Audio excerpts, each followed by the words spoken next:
Hey everybody, welcome to today's lecture for mobile computing. Today's lecture is lecture 2 and it's cryptically entitled Light Bulbs. Okay, so today is not going to be a particularly long lecture, it's a bit of an introductory one. Given that it's mobile computing and is an introductory lecture, maybe a good question to ask is, how do I make apps? Because if we can get that out of the way, then, well, the course is going to be pretty easy from then on, I think. So, to get to the gist of this, what is app development about? Is it programming? Well, sort of. I mean, obviously you're going to need some programming in order to make mobile apps. There's no doubt about that. But I think that misses a fundamental point. What is app development really about?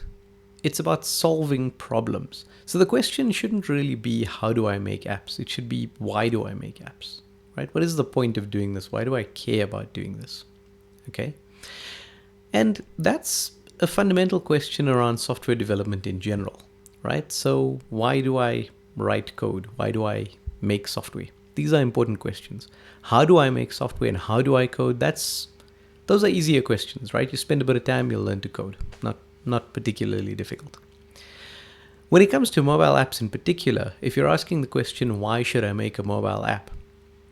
It's important to think about, well, why are you going with an app rather than a website or a desktop application or, something similar like that?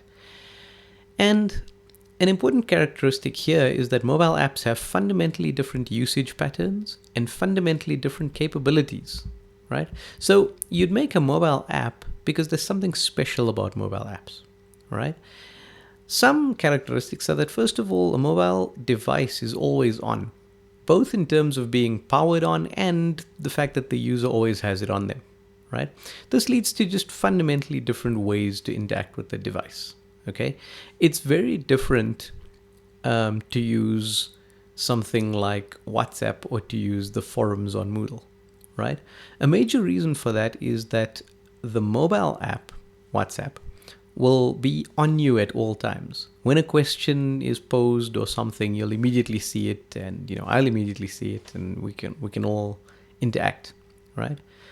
And this is fundamentally what we're using Discord for this year, right? It's so that we have this forum that we can use live. Okay, this is different from using a forum on a computer, because on a computer you'd be logging on fundamentally to look at the forum. So it's not something that would happen automatically. You'd switch your computer on, you'd open your web browser, you'd go to a website, you'd look at some stuff. It's very different, right? And part of this is that there's much more frequent interaction, okay?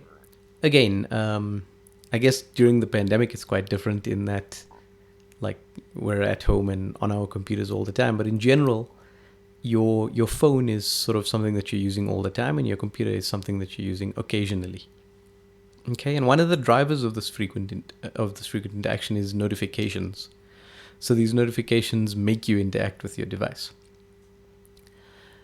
Another reason mobile devices are different is that they have fundamentally different capabilities. Okay, so your phone has all of these sensors on them. It's got a GPS, an accelerometer, a camera, and a touch screen. Some computers that are not mobile, some desktop computers may have all of that, but it's not particularly common, right? And some of it, like the GPS or the camera, for instance, wouldn't be particularly useful on a desktop computer anyway. They exist because you're in motion, right? They exist because of the mobility of the device. Okay. Another thing that makes mobile devices very powerful is that they've got network accessibility pretty much anyway, right? Your phone, because it's on the GSM network and 4G and LTE and all of that stuff, has got access to the internet from pretty much anyway. Okay, so that means that wherever I am, I can interact with the internet, which means with anything nowadays. So when you're thinking about mobile apps, it helps to think about why your app is mobile. And it's going to be mobile because it makes use of some of these usage patterns and some of these capabilities. Okay? So what I want you to think about is, what sort of app would you want to make? What what is it that gets you interested in making a mobile app? So what I want you to do is come up with apps that solve real world problems and use some of the following as a central part of the operation. So for now, I want you to think about the GPS, the camera, and internet. Okay, so you can come up with multiple apps that use these, or just a single app that uses all three, or any combination of these things. The idea is more just that what I want to get from you guys is some sort of indication of what problems you think are cool, right? What problems you really want to solve, and why a mobile app would be a useful thing to use to solve that problem. I'll give you an example. In last year's class, one of the students came up with a ridiculously cool idea, which was that you could have a sort of geo-appropriate panic button. So you've seen mobile panic buttons. They're just a button, you press it and someone gets called, right? This was a sort of social panic button. So what it would do is it would call the person who's the closest to you who might respond, right? So it uses a combination of your social network and your GPS. So it says, it's no use calling your mom if your mom lives in Limpopo, right?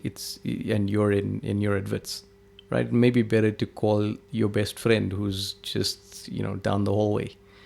So the panic button would be geo-sensitive.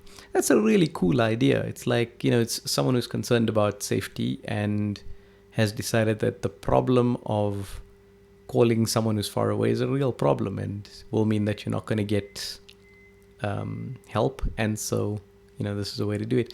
Another really cool one that someone 2 years ago came up with was an idea of appropriate recipes, which I thought was really clever. So basically what the idea was that you open your fridge and you take a picture.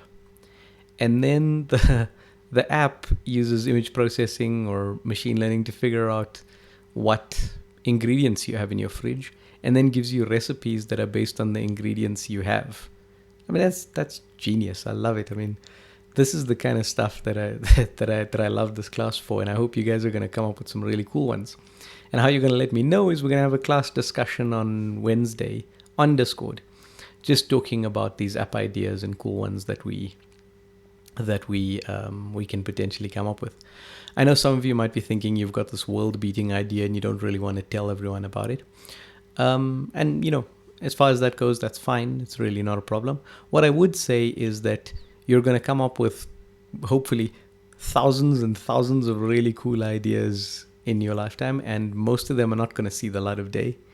But this is where we can have a cool discussion about what teams you could put together to actually realize those dreams and what resources you'd need.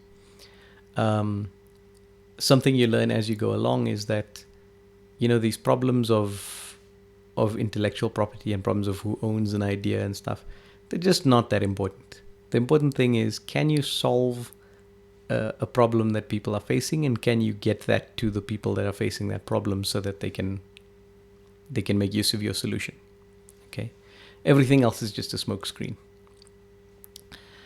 Okay, so this class discussion will be on Discord on Wednesday. We'll also have a discussion about a logic puzzle. So we do these logic puzzles every week, and traditionally we do them in the lecture, but since these lectures are not face-to-face, we're not going to do it in the video.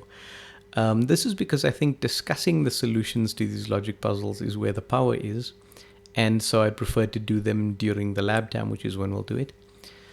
And we'll also have some programming exercises that you'll do.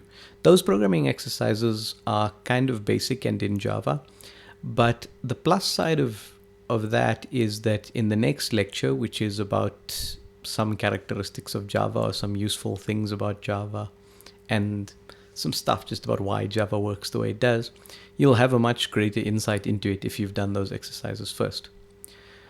So yeah, next week's lab's pretty important. Okay, so yeah, this was a pretty short lecture. The main thing I'm trying to get at is, why are we doing this? Why do we care? Why is this cool? What we will find during the course is that this is incredibly cool, and we're going to solve, really fun problems and do lots of cool things. But I don't want to lose sight of the fact that you got into this for a reason, right? you're going to be producing things forever, right? And the question is, why have you decided to produce these things? And I'm excited to know about it. Okay, so I hope that you're going to have some fun thinking about this. I hope that you will think about this before Wednesday's discussion, and that we'll have a nice interactive discussion on Discord on Wednesday. Okay, thank you, everybody.